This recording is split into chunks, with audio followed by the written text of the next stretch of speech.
Here we go. This is session number 74. All right, 74. All right, it's entitled The Decision to Forget.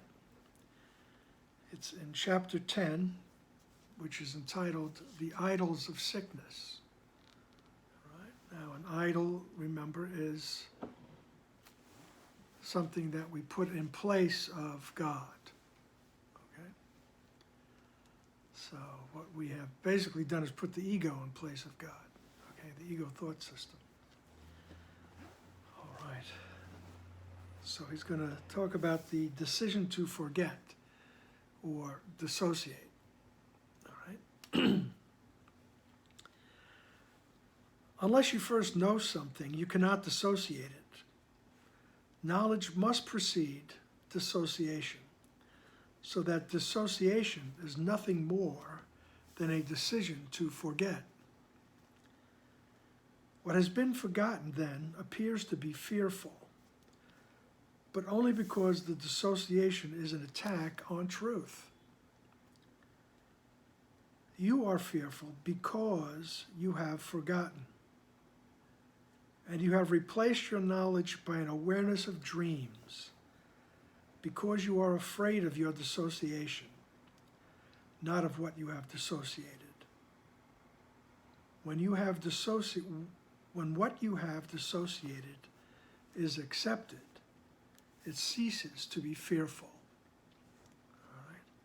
So he's telling us the bottom line is that, you're not You're not afraid of what you have dissociated, which is your reality. Okay? You're afraid of your dissociation. Right? And you've replaced your knowledge, right, with an awareness of dreams. All right? So these are the idols we're talking about. Replace one thing with another. But he says, but first you had to know who you were. You had to know God, right? You had to know the conditions in which you existed, right?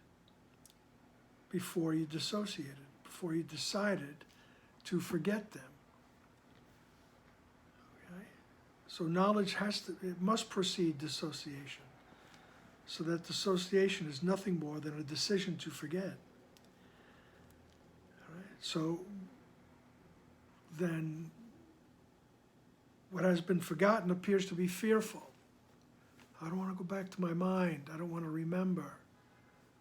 Right? I don't want to remember that. Right? Because the dissociation is what he calls the attack on truth. So we don't want to remember that we did that. He says, but you're fearful because you have forgotten. Right? If you remembered who you were, you could never be fearful. Right? You're fearful because you forgot. And you replaced your knowledge with an awareness of dreams. Right? So we replace the knowledge of everything, the knowledge of who I am and who God is. I've replaced that with an awareness of dreams. I'm aware of living here in this condition. In 1989, so many years ago, I enrolled in massage school, a wonderful massage school, okay, in Gainesville, Florida, called the Florida School of Massage. And along with the linear information that was provided about massage and anatomy and physiology and all kinds of interesting stuff like that, all right, there was a Gestalt flavor to everything, the Gestalt psychology, all right? And this just reminded me of that because the question was always, what are you aware of? What are you aware of? Right? It was the attempt to bring the students and then the therapist that we would become into the present, right? We're practicing present, being present in the moment, in the therapy, all right? With the patient, the client, okay? So what are you aware of? And what Jesus is telling us is that you've replaced your knowledge with an awareness of dreams. That's what we're aware of. On the macro level, we're aware of being here, okay? And all that comes with it, okay? So what are you aware of, all right? Just one more plug. That was a wonderful school, and still is. Still is. I see, reports from their Facebook page of what they're doing there. They still continue to do marvelous work. All right, and since massage has become more and more accepted in the country, in the world, right, this school is turning out some wonderful therapists, right, who will actually listen to what you have to say. Okay. End of commercial there. All right, so he says, you forgot who you were, and you're fearful because you forgot who you were. All right? And that forgetting, that decision to forget is what he talks about as dissociation. Okay? And Ken would always remind us that what you dissociate from, you forget. Okay? That's where the psychologists and psychiatrists would try to help people who are suffering from what they call dissociative identity disorder. And there's the word, dissociation, right? One, they might adapt several personalities, several identities, right? But there's a trauma that they have dissociated from, right? And it's the attempt to forget that new identities are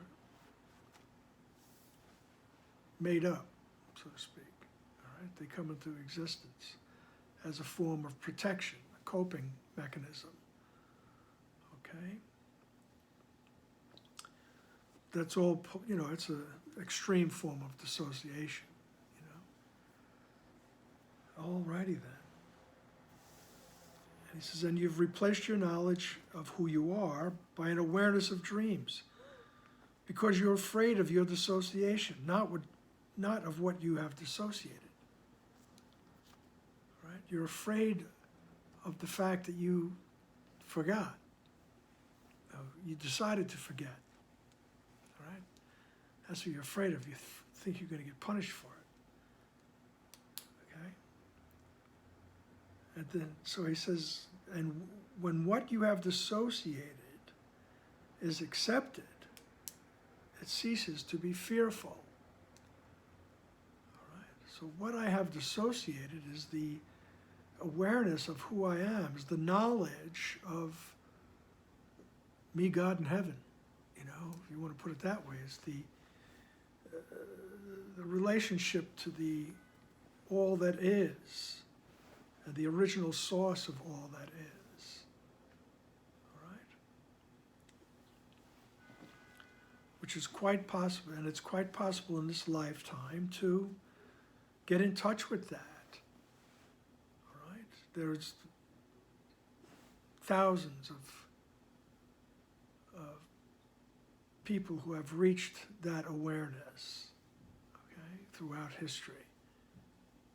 All right? They have touched on that, what Eckhart Tolle might call spaciousness, the spaciousness of existence. Right? So when what you have dissociated is accepted, it ceases to be fearful. We no longer want to avoid it once you become aware of it. It's like the little girl in the commercial once said, if we like it, we want more. Okay? So when what you have dissociated is accepted, it ceases to be fearful. Paragraph 2, yet, to give up the dissociation of reality brings more than merely a lack of fear. In this decision lie joy and peace and the glory of creation.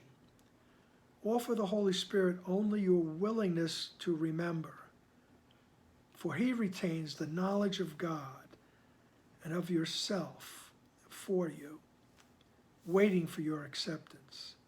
Give up gladly everything that would stand in the way of your remembering, for God is in your memory. His voice will tell you that you are a part of him when you are willing to remember him and know your own reality again.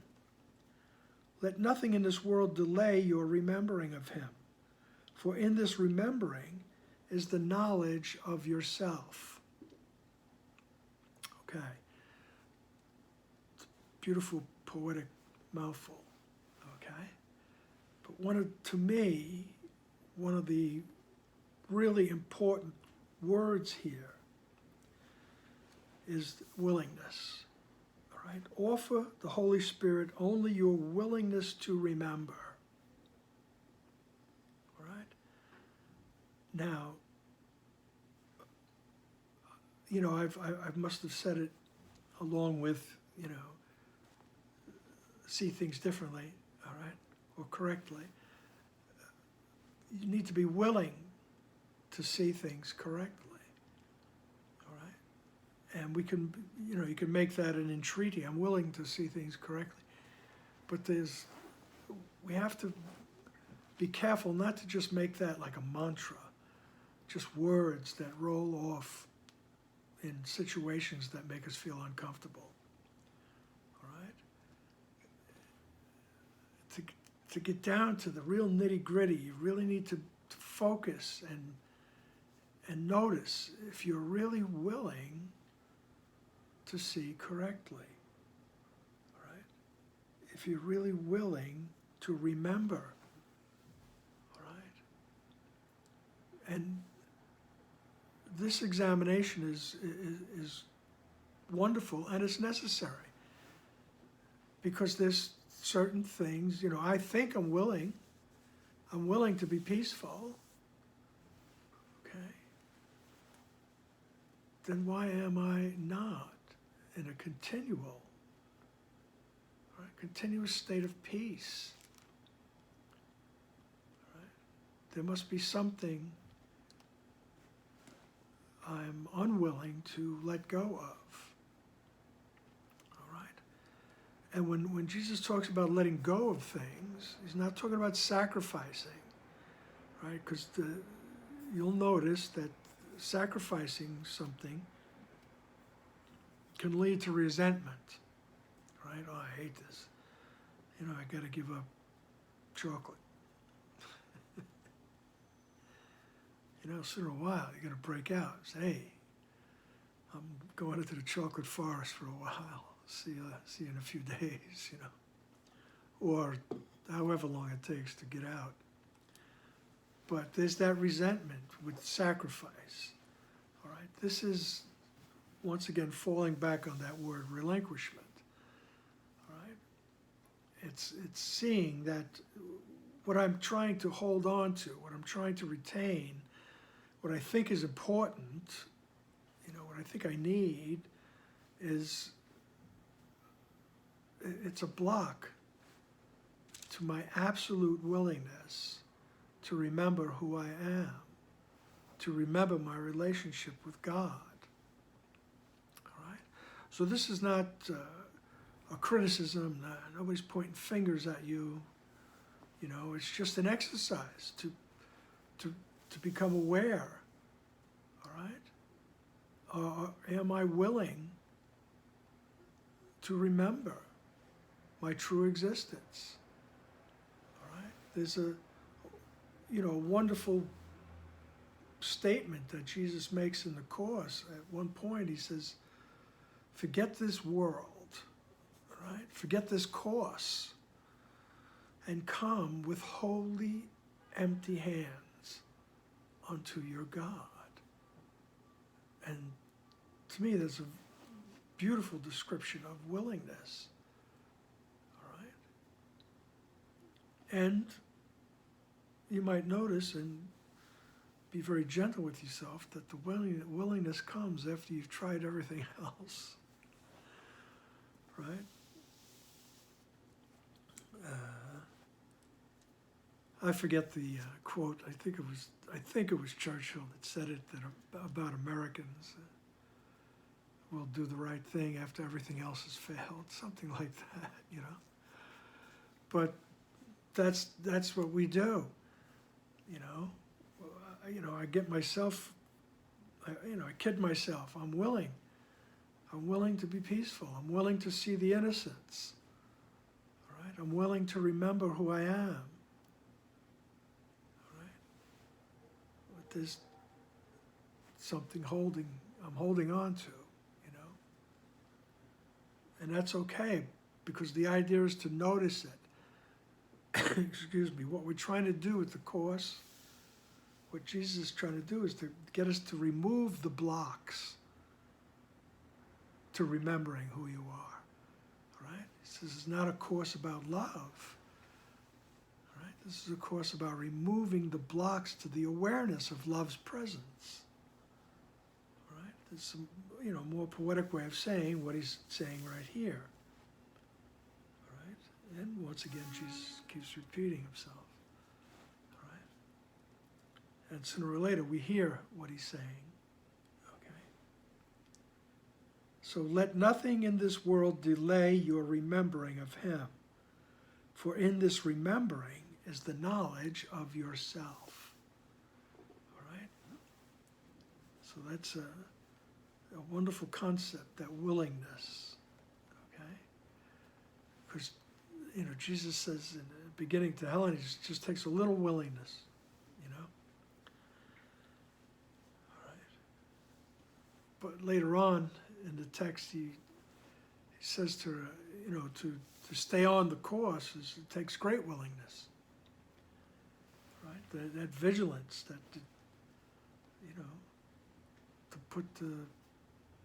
put in the effort, or effort, as we say in Queens. Put in the effort, all right? So, paragraph 3.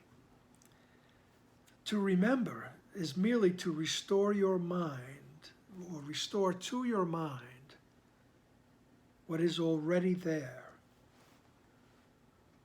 You do not make what you remember. You merely accept again what is already there, but was rejected.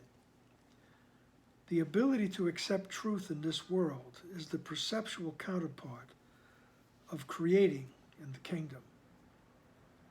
God will do his part if you will do yours, and his return in exchange for yours is the exchange of knowledge for perception. Nothing is beyond his will for you, but signify your will to remember him, and behold, he will give you everything but for the asking. So all you have to do is ask, and he will give you everything. All right. Now I think this is like a Plato, like a Platonic idea that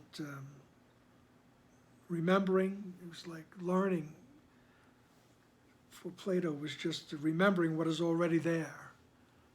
All right, it's like you have all this knowledge. What we're trying to do is just remember. Okay, and I truly believe that's what his dialogues were all about. Was these trying to elicit the memory of what's already there, the memory of the knowledge. All right? And this is what Jesus is doing here.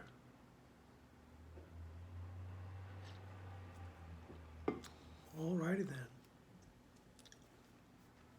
So God will do his part if you will do yours. All right? And all you need to do is be willing. he will do his part. All right? And his return in exchange for yours is the exchange of knowledge for perception. All right? So once we believed that we're here, once there was the awareness of dreams, so to speak, all right? All right? Once the dissociation happened, okay, there was perception. All right? The senses give us information, and we translate it, all right, through different filters. All right? The filters of history, of our personal history, of trauma and happiness and pleasure and guilt and all kinds of filters. All right? But he says what God gives us in return, all right, is the exchange of knowledge for perception. We hand in the perception. I don't want it. And we get knowledge in return. Okay? Nothing is beyond his will for you, but signify your will to remember him, and behold. So the only thing you have to do is signify your willingness to remember, okay? And behold. He will give you everything, but for the asking. All you need to do is ask, all right? Paragraph 4, when you attack, you are denying yourself. You are specifically teaching yourself that you are not what you are. Your denial of reality precludes the acceptance of God's gift, because you have accepted something else in its place. If you understand that this is always an attack on truth, and truth is God, you will realize why it is always fearful. If you further recognize that you are part of God, you will understand why it is that you always attack yourself first. Right? That's, even Freud figured that one out. We attack ourselves first. We don't like what we saw, and immediately project it. We repress it and project it.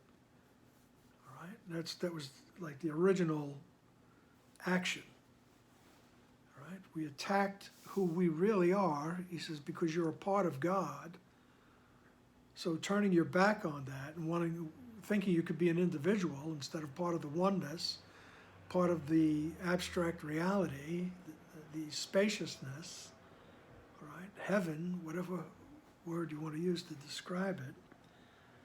All right, once we decided to turn our back on that, that was an attack on who we really are, an attack on God, right? Because there's no place where God ends and we begin, okay? So when you attack, you're denying yourself. Oh, that's not who I am, right? And we're replacing who I am with an idol, okay? All right? You are specifically teaching yourself that you are not what you are. And we spend our days, right, teaching ourselves that we're not the Son of God. We're not the offspring of the original source. All right? We are not the light of the world. Okay? We are not this creative being, right, in the spaciousness. We teach ourselves, no, this is who I am, this is who I am. All right? I'm this and I'm that. All right? That's why I think in the Eastern world, like in India, where one of the rituals for the Swami, and the Swami is supposedly a self-realized human being, someone who has remembered who he really is, or she really is. And the ritual is, I believe it's called neti neti. Not this, not that. And you could play with that yourself during the day. You walk around, you say, oh no, I'm not that, I'm not that, I'm not this. Right? You get a thought in your mind that tells you who you are, and you say, not that, I'm not that.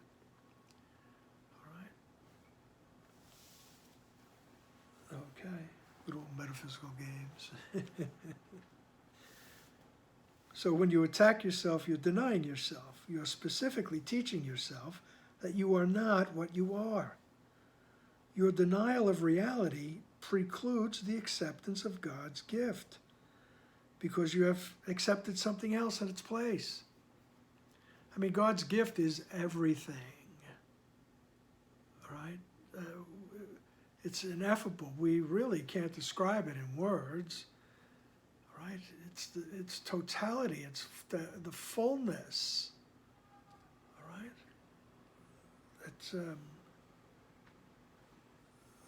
the man who was one of the foremost translators of Rumi, Coleman Barks.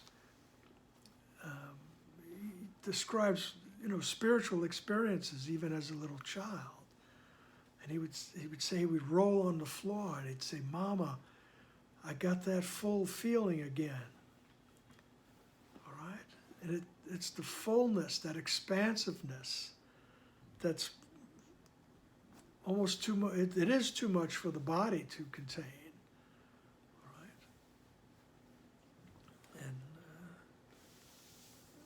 And he does a wonderful job, or he did, I think he passed, translating the works of Rumi, the Sufi mystic, all right, who often wrote about the spiritual experience as if he was intoxicated, all right, and he was with his lover, all right. Very, very, very interesting and wonderful, beautiful poetry, all right, out of the Islamic tradition. The Sufis were as far as I know, are the mystical end of Islam, all right? The whirling dervishes, they used to be called, right? They would use the whirling dance as a way of raising their ecstatic union with God. How did we get to the Sufis? I don't know. All right. So, when you attack, you're denying yourself. And your denial, he says, it just shuts it off. You can't receive God's gift if you deny who you are. All right? Because God gives his son everything. And if you say, oh no, that's not me, then you don't get the gift. Okay? All right? No soup for you. All right? You don't get the gift because it's precluded because you said, no, that's not me. Okay. Because you have accepted something else in its place. I am this ego thought system. I am this body. Okay? So, I am this body that perceives things. Okay. So if you understand that this is always an attack on truth, and truth is God, you will realize why it is always fearful. Right? So, denying the acceptance of who you are, attacking yourself, all right? You're denying yourself. You're denying the truth, and truth is God, so you're attacking God also. And that's why it becomes fearful. You go, oh my God, now he's going to get me, right? And then we repress that also. Right? We try to get out of the garden. Right? We go hide among the trees. Right? And this action, so to speak, is it's what we would refer to as the Course in Miracles answer to the Big Bang. Right? We attack ourselves and thus God. We say, no, that's not who I am. I want to be this individual. Bing, we dissociate. We forget. All right? But we still think we're going to get punished now. We did something wrong. We have to get out of here. And so we project and we make up, all right? We make the universe and everything that's in it, right? Everything, we make it up, all right? So we can hide. And we can tell ourselves, teach ourselves, prove to ourselves that we separated. Every day, that's what we're doing. We're teaching ourselves that we are not what we are. Okay? So, if you further recognize that you are a part of God, you will understand why it is that you always attack yourself first. Right? So all attack is self-attack in paragraph 5. It cannot be anything else. Arising from your own decision not to be what you are. It is an attack on your identification.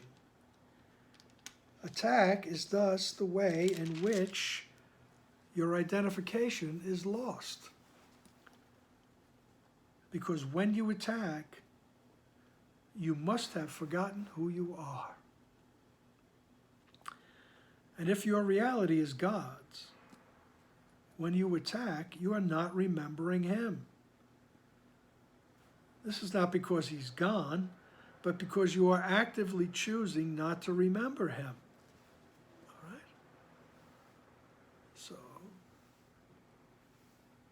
you're attacking your own identification, right? All attack is self-attack. You know, if you just think about that in a metaphysical sense, that it speaks of the oneness. There's only one, all right? And as Jesus once said, there is no place where God ends and the Son begins. All right? I and the Father are one in the Gospels. Right? I and the Father are one. All attack is self-attack. All right? No, that's not me. I'm Kevin. With all these problems. All right? With all that history, all right? Good and bad. All right? But all attack is self-attack because you and God are one, actually. All right? And it cannot be anything else except self-attack, arising from your own decision not to be what you are. Arising from your own decision not to be who you are, it is an attack on your identification. Right? It's the decision to forget. Remember, it's a decision. Okay? All right? And let's reiterate that Jesus is speaking to the part of the mind that makes decisions, that makes the decision. Right? To follow the belief in separation, right? The attack on my identification, or to listen to the voice for God. Right? There's the decision. Do I listen to the voice for God, the Holy Spirit, the memory of who you are? Do I allow that memory to rise up, or do I continue to prove, so to speak, to prove to myself that I am not that. I'm something else. I'm separate. I'm an individual. All right? I'm a Republican or a Democrat or somewhere in between or around it, you know? All those things that separate. The ego just loves to separate. We're not part of the oneness. We're separate. Okay?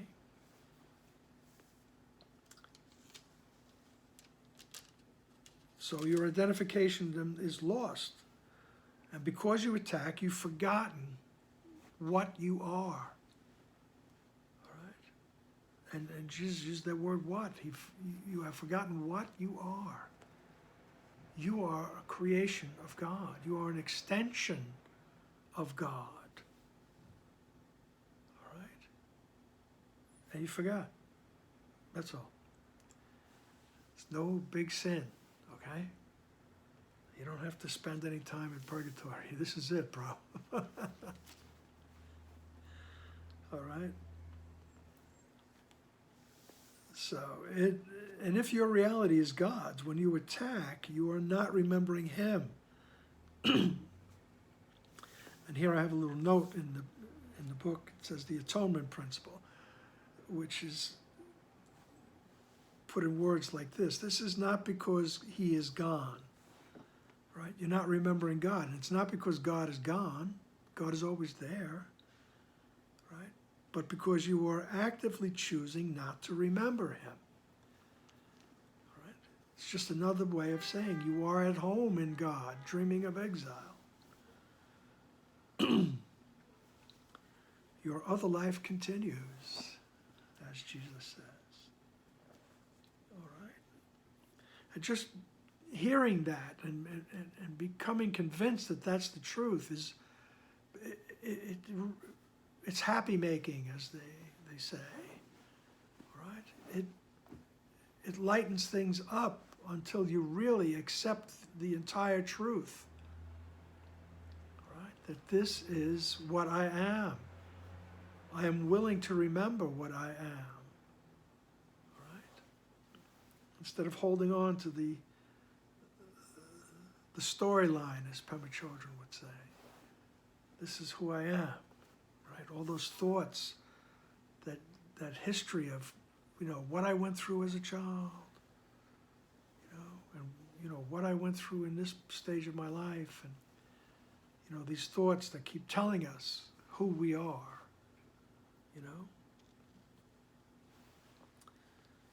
Okay. And we keep holding on to them is what I'm trying to say. All right? And the way to let go, the way to relinquish, is to look right at them and say, oh yeah, look, that's what I'm thinking that again, or I'm doing that again, I'm saying that again. Without judgment, that's the key. Do it without judgment. You just look at it and say, oh yes, and then we can truly ask for help. I'm willing to see it correctly. All right? I'm willing to remove that block to the awareness of love's presence. Okay. Paragraph 6. If you realize the complete havoc this makes of your peace of mind, you could not make such an insane decision. All right, he's just going on the sentence from the last paragraph. The actively choosing not to remember God. All right, and then he says, if you realize the complete havoc this makes of your peace of mind, you could not make such an insane decision. You make it only because you still believe it can get you something you want. Right? It follows then that you want something other than peace of mind, but you have not considered what it must be. Yet the logical outcome of your decision is perfectly clear. If you will only look at it. By deciding against your reality, you have made yourself vigilant against God and His kingdom. And it is this vigilance that makes you afraid to remember Him. Right? So, she's being very logical here. So he says, you've actively chosen, and Ken would always people in this classes would, eventually someone would say, well, why would we do that? Why, how could that have happened? Why would we be so stupid to do that? And Ken would remind him, he says, look, I'm going to answer you the same way Jesus does. He goes, but you're not going to like the answer. And the answer is, why? What are you worried about? What are you even thinking about? What happened? What happened in the past when you're actively choosing in the present? All right? This is the same thing is going on right now. All right? And if you really want to get down to the nitty-gritty, there is no past, present, or future. There's only now.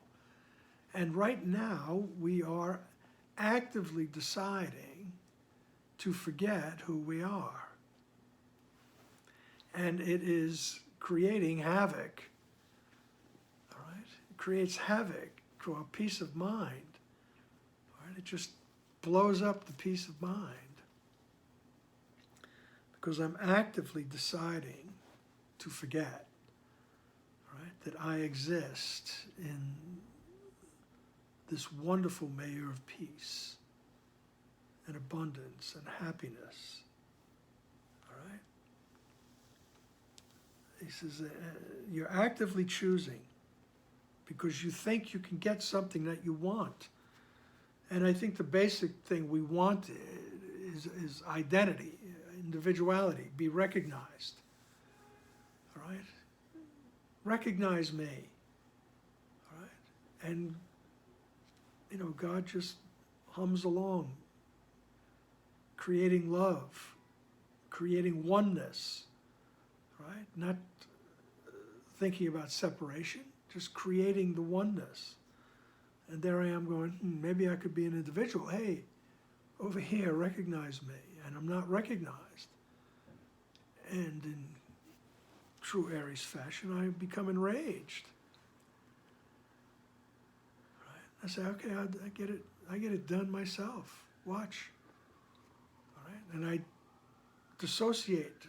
I forget. All right? Who I am.